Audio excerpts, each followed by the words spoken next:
अस्सलाम वालेकुम। Welcome to my channel खौफनाक and fiction novels by Nadia. I hope कि आप खुश होंगे और खैरियत से होंगे। कहानी शुरू करने से पहले आपसे गुजारिश है कि मेरे चैनल को सब्सक्राइब करें और लाइक करें। आइए शारिक की इस खौफनाक, होलनाक और पुरअसरार वाक़या से भरपूर कहानी की 8वीं किस्त शुरू करते हैं। इसी इलाके में शेख लिबास रहता है। वो यहाँ के एक बहुत बड़े हिस्से का मालिक है।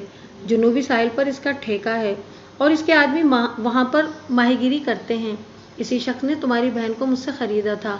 बिन फुरकान की ज़ुबान से ये तफसील सुनकर हम दोनों की बेचैनी की इंतहा न रही। हमारा दिल चाह रहा था कि उड़कर शाहिदा के पास पहुँच जाएं और इसे गले से लगा लें। फिर इसके पास कब चलोगे?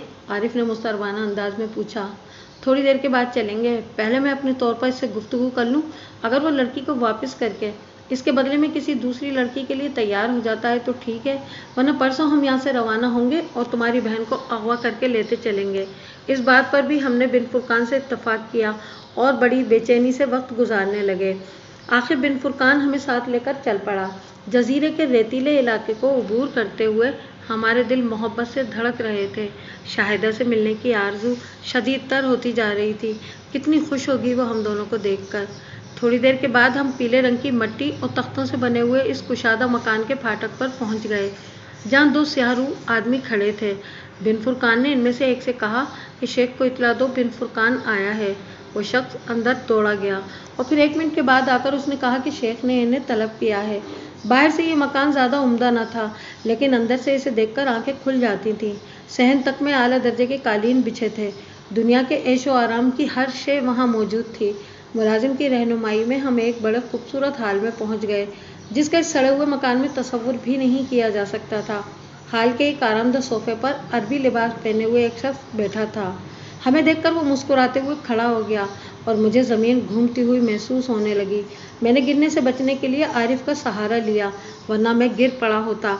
ये शेखुल लिबास हैं। बिन फुरकान ने हमारा तारुफ कराया, लेकिन मुझे किसी तारुफ की ज़रूरत नहीं थी। मैं इस शैतान को अच्छी तरह पहचानता था, जो मुझे देखकर तमस्कुराना अंदाज में मुस्कुरा रहा था।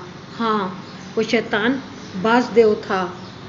मैं सकते के आलम में बाज़देव की शक्ल देख रहा था।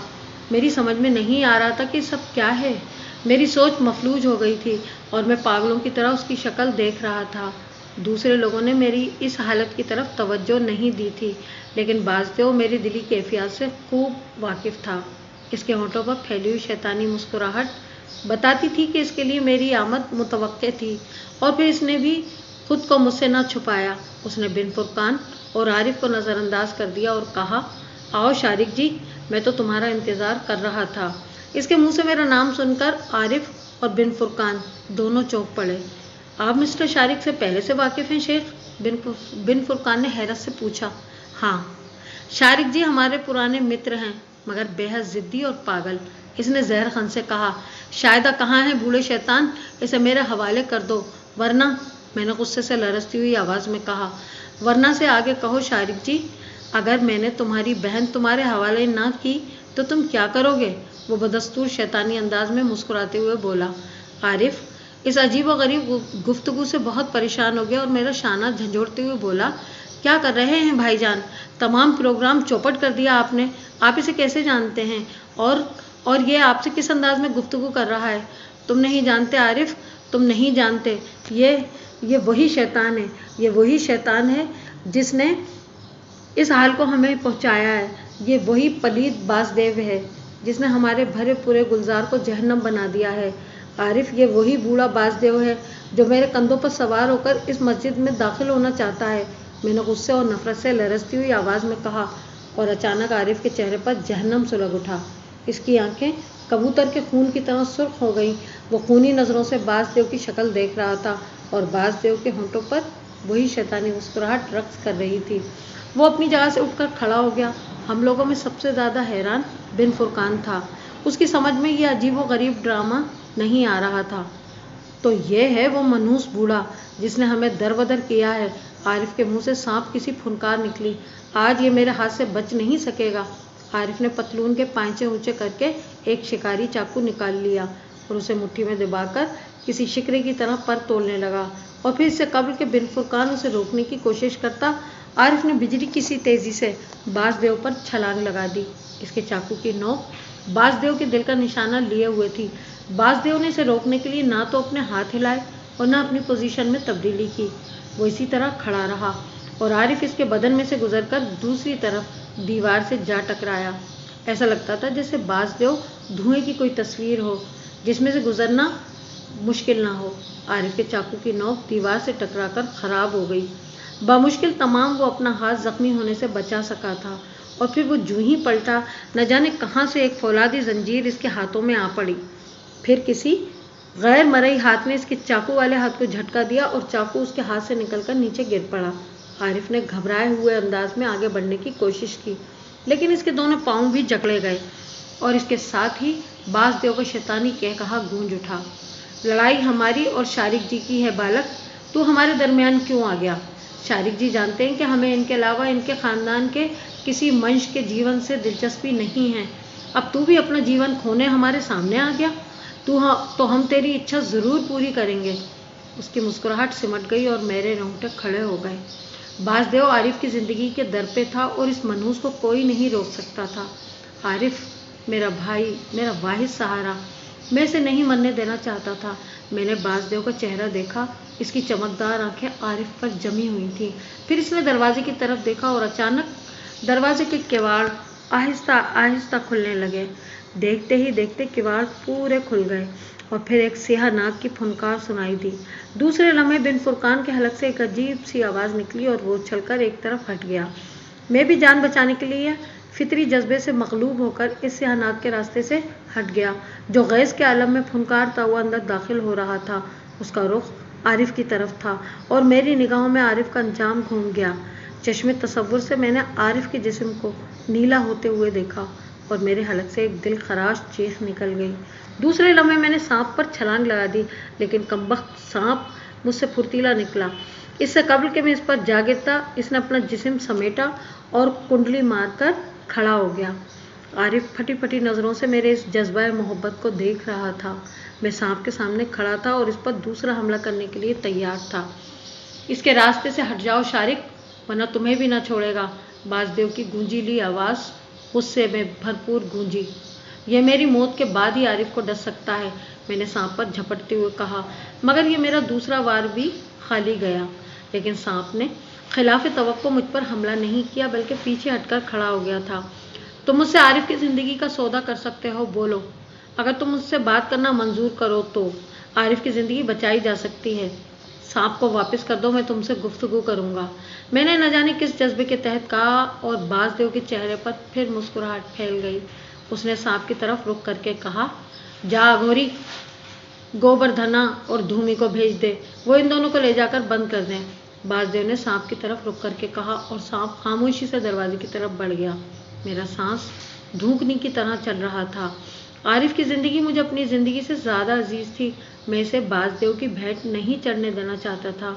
अभी सांप को गए हुए पूरा मिनट भी न गुजरा था कि दो सियाफाम नंग धड़ंग बदहयात इंसान अंदर दाखिल हो गए। इनकी आंखें सुर्ख थीं और जिस्मों से बदबू उठ रही थी। इनमें से एक ने आरिफ का हाथ पकड़ लिया और दूसरे ने बिन फुरकान का।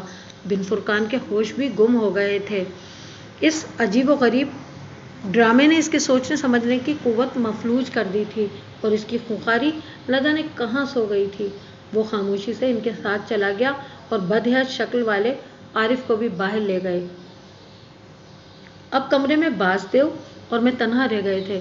बासदेव अजीब सी नज़रों से मुझे देख रहा था। फिर उसने मुझे बैठने का इशारा किया और खुद भी सोफे पर बैठ गया।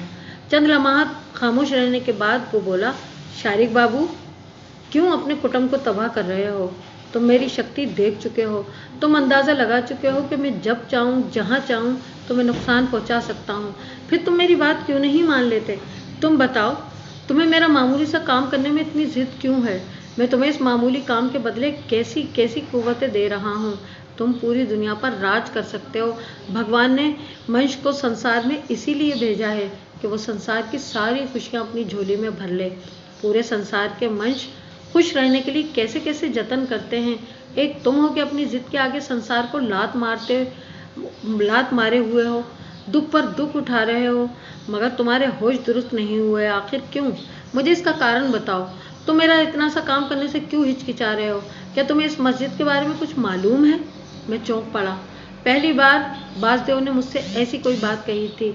इससे कभी तो वो सिर्फ अपनी रट लगाए रहता था और न जाने क्यों मुझे इससे जिद हो गई थी। यह हकीकत थी कि मुझे नहीं मालूम था कि बासदेव इस मस्जिद में क्यों दाखिल होना चाहता है। मुझे ये इल्म था कि मेरे अलावा और कोई इस मस्जिद में नहीं जा सकता, मगर क्यों, इस बारे में मुझे कोई इल्म नहीं था। अगर कोई मुसलमान ही ये काम कर सकता था तो दूसरे लोग भी थे जो इसके लालच में आ सकते थे। मेरे अंदर ही ऐसी कौन सी बात थी? ये तमाम बातें सोचने का आज तक मुझे मौका नहीं मिला था। इस वक्त बासदेव ने ये सवाल किया तो ये तमाम बातें मेरे जहन में उभर आईं और मैं इन पर गौर करने लगा, लेकिन इनका कोई हल मेरे पास ना था। चुनाचे मैंने बासदेव से ही इस बारे में मालूम करने का फैसला कर लिया। मुझे कुछ नहीं मालूम, अगर तुम मुझे सब कुछ बता दो तो मैं गौर कर सकता हूँ। मैंने बासदेव के सवाल का जवाब दिया। नहीं, मैं इस बारे में तुम्हें कुछ नहीं बता सकता। मैं तुझसे सिर्फ ये कह सकता हूँ कि तू मेरा काम कर दे और सुख की नींद सो। तेरा भाई तेरी बहन तुझे मिल जाएंगे और इसके साथ साथ मैं तुझे ऐसी कुव्वतें दे दूंगा कि तू संसार का बहुत बड़ा आदमी बन जाएगा। तेरी हर ख्वाहिश पूरी हो जाएगी, खा वो जायज़ हो या नाजायज़। तू जिसकी ओर देखेगा वो तेरा गुलाम हो जाएगा। जब तू इस बारे में कुछ नहीं जानता तो इससे ज़्यादा जानने की कोशिश भी मत कर। मैं सब कुछ जाने बगैर तुम्हारा काम नहीं कर सकता, मैंने कहा। फिर वही जिद। मैं कहता हूँ अपनी हट से बाज आ जा, बासदेव गुस्सीले अंदाज में बोला। तुम जानते हो, मैंने इस जिद पर अपना पूरा खानदान तबाह कर दिया है और दुनिया का बड़े से बड़ा सदमा बर्दाश्त किया है। अब सिर्फ मेरे भाई और बहन रह गए हैं। अगरचे ये भी मुझसे छिन गए तो मैं इनके सदमे को भी बर्दाश्त कर लूँगा, मगर इस बारे में बताए बगैर मैं तुम्हारी ख्वाहिश पूरी नहीं करूँगा, मैंने फैसलाकुन लहजे में कहा। अभी तेरे भाग में और कठिनाइयाँ लिखी हैं, मेरा क्या है, भोग इन्हें। बासदेव ने होंठ सुखेड़ कर कहा। ठीक है, मैं तैयार हूँ। जब तक तुम मुझे इस बारे में तफसील नहीं बताओगे मैं तुम्हारी कोई मदद नहीं कर सकता, मैंने कहा और बासदेव मुझे घूरने लगा। काफ़ी देर तक वो खामोश रहा, फिर गर्दन हिलाकर उठते हुए बोला, अच्छा शारिक बाबू, फिर कुछ और तमाशा देखो। मैं तुझे इस जगह जाने का कारण नहीं बता सकता क्योंकि ये मेरे लिए अच्छा ना होगा। तू बहुत सी बातों से वाकिफ़ हो जाएगा। मैं तो इंतज़ार कर रहा हूँ, एक तवील इंतज़ार। ये इंतज़ार कुछ और तवील सही।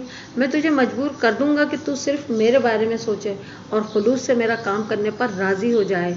सुन बालक, तेरी बहन मेरे पास है, मेरी कैद में। मैं इसे वेश्या बनाऊँगा। मैं तुझे ऐसी अजियतें दूँगा कि तेरा हर हृदय दर्द से बिलबिला उठेगा और फिर तू गुरुदेव गुरुदेव गुरुदेव कहता हुआ मेरे चरणों में आ गिरेगा। और इस वक्त भी अगर तूने मेरी इच्छा पूरी कर दी तो मैं तुझे क्षमा कर दूंगा। जा, अब तू भी अपने साथियों के पास जा, बासदेव ने कहा और दोनों हाथों से ताली बजाई। वही गंदे गुलाम अंदर आ गए और उन्होंने मेरे दोनों बाजू पकड़ लिए। वो मुझे घसीटते हुए बाहर ले गए और फिर एक तारीक कमरे का दरवाज़ा खोलकर मुझे अंदर धकेल दिया।